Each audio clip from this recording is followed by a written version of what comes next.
ಮಾತನಾಡಿದ್ದು. ಅದು ಏನು ಮಾತನಾಡಿತು ಮಾತೆ?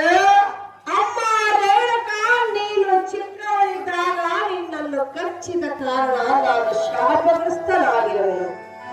ಈಗ ನಿನಗೆ ಸಿಂಪಿಯಾಗಿ ಬರುವುದಂತೆ ಹೇಳಿತು ನಾಗಸರ್ಪವು. ಹೌದೇನು ಮಾತೆ? ರಾಮ, ಅಮ್ಮಯ್ಯ, ನಾಗಸರ್ಪವು ಸಿಂಪಿಯಾಗಿ ಬಂದಿತು. ನದಿಗೆ ಹೋದನು. ಮರಳಿನ ಕೊಳದಿಂದ ನೀರನ್ನು ತೆಗೆದುಕೊಂಡು ನಿನ್ನ ತಂದೆ ಪಾದ ಕೂಲಿಗೆ ನಾನು ಬಂದೆನು.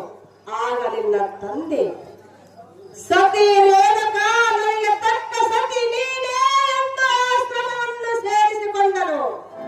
ಹೌದೇನು ಮಾತೆ?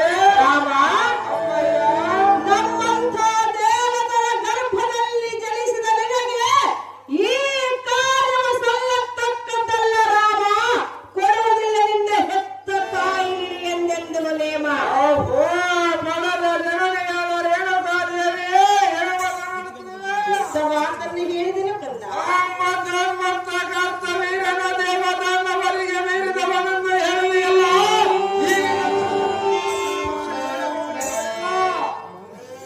ಅಮ್ಮಯ್ಯ, ಅದು ಹೇಗೆಂದರೆ ಅದೇನು ಕಂದ? ಎನ್ನ ಸರಿ ಸಮಾನ್ಯರ ಯಾರು ಇಲ್ಲ ಎಂದು ಕರ್ತವೀರನ ಅಹಂಕಾರವಿದ್ದವರ. ಆದರೆ ಈ ನಿನ್ನ ಮಗ ಭಾರ್ಗವ ರಾಮನು ಹರಿಶ್ಚಂದ್ರಗಳನ್ನು ದೂರ ಮಾಡಿ ಬಂದವರ.